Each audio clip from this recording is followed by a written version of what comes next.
Hi, I'm Mike Lewis, and welcome back to our study of communication. This week we're talking about leadership in small groups. How do we define leadership? How do leaders change a group, especially when there's conflict? As you might imagine, this is an important question, and one that gets a lot of study. And it's a great area for students, such as yourselves, to study too. You guys are the next generation of leaders, and the more you know, the better leader you'll be. It shouldn't surprise anyone in this course that leadership is a communication process. How do leaders handle task functions, get the job done, and relational functions, keep the group happy? Is it better to be a democratic leader, one who uses two-way communication, or autocratic, like the military or a dictator? The one thing most researchers seem to agree on is that effective leaders find the most appropriate course of action given the situation. So your style as a leader may change, probably should change, as the situations change. Context matters. Does gender matter? As a guy with 4 bright daughters, I'd like to think gender does not matter. Researchers seem to be split on that idea, but they've identified differences between male and female leadership styles. That would seem to make sense, since we've already studied gender differences in communication, and leadership is, as we said, a communication process. It's also a social process. You can't be a good captain of a ship if your crew is in mutiny. As a leader, you need people who are willing, motivated to follow you. I've had leaders for whom I would go through fire if they asked. We had good two-way communication and understood our roles and responsibilities. Leaders change groups. They create change. Hopefully, those changes improve the situation. It may be technical work, with a clearly defined problem and solution, or adaptive work, where the problem is more ambiguous, unclear. A good leader will help the group to define the problem and address it, but that often leads to conflict within the group. We have 3 types of conflict. The first is affective conflict, in which we sometimes call a personality conflict. Basically, a couple of the group members don't like each other, and that may become a problem for the larger group.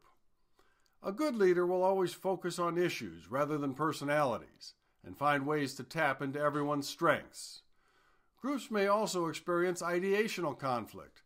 Basically, that means people have different ideas about the problem. And procedural conflict. How shall we proceed?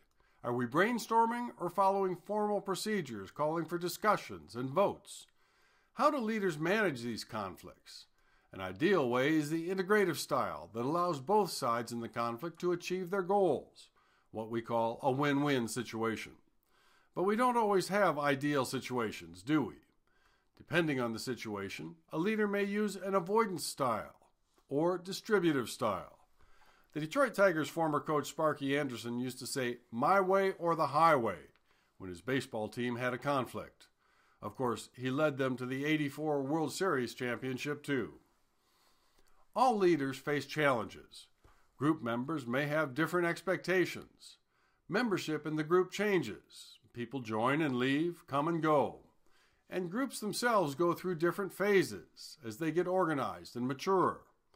The effective leader manages these challenges by creating a supportive group climate, wherein people help and motivate one another.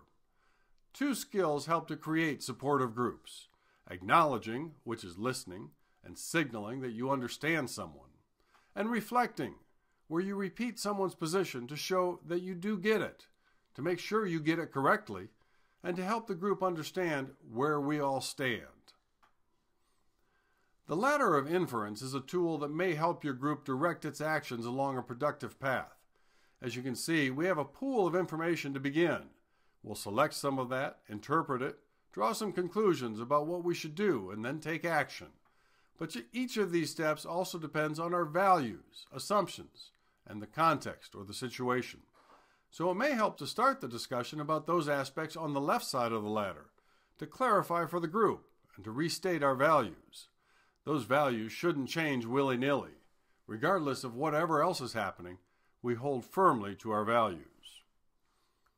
Framing is another way for leaders to focus the group. Think of how an artist might frame objects in a picture to emphasize one object over another. That's what leaders do too. Take the healthcare debate in this country. One side frames it as a need to make sure we all have some kind of medical coverage. and the other side frames it as a crazy spending plan that will send us all to the poorhouse. Or 9/11. The news media and former President Bush instantly framed it as an act of war, while others tried, unsuccessfully, to frame the hijackings and destruction as a crime. You may ask, so what? Which is always a good question, by the way. Here's the so what.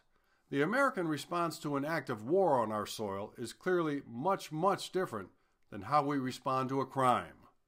Framing and reframing is very important for leaders and for the group. Finally, I'll leave you with a nugget I picked up from political science studies. Where you sit is where you stand.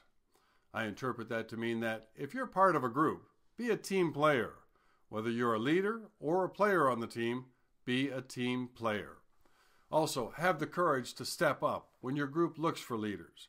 Courage is a trait of our greatest leaders, and often that begins with the courage to simply stand when someone needs to step up.